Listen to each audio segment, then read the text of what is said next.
Influence, j'espère que tu vas bien chez toi. Voilà, j'espère que cette fin de confinement se passe bien. Courage, plus pour longtemps. Aujourd'hui, j'avais vraiment à cœur de vous partager un passage dans 2 Corinthiens 4, du verset 15 au verset 17, il me semble. Donc voilà, c'est parti. Car tout cela arrive à cause de vous, afin que la grâce, en se multipliant, fasse abonder à la gloire de Dieu les actions de grâce d'un plus grand nombre. C'est pourquoi nous ne perdons pas courage, et même si notre homme extérieur se détruit, notre homme intérieur se renouvelle de jour en jour.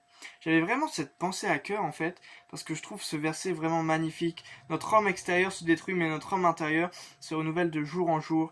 Et ça arrive à cause de nous pour que les actions de grâce se renouvellent encore et encore et encore, pour que nous remercions Dieu pour tout ce qu'il fait.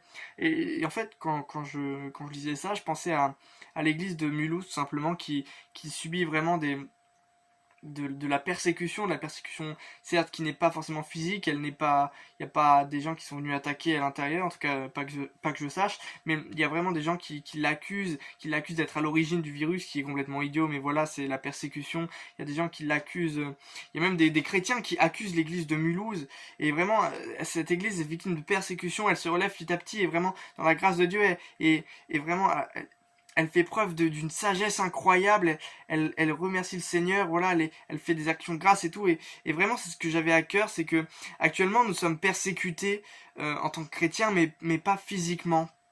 Nous sommes persécutés plus verbalement. Il y a vraiment un combat comme ça où les gens nous accusent.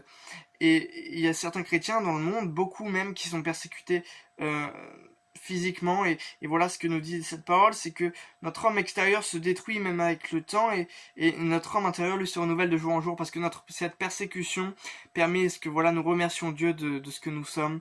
Et la suite nous dit: car nos légères afflictions du moment présent produisent pour nous, au-delà de toute mesure, un poids éternel de gloire, parce que nous regardons non point aux choses visibles, mais à celles qui sont invisibles, car les choses visibles sont passagères, et les invisibles sont éternelles.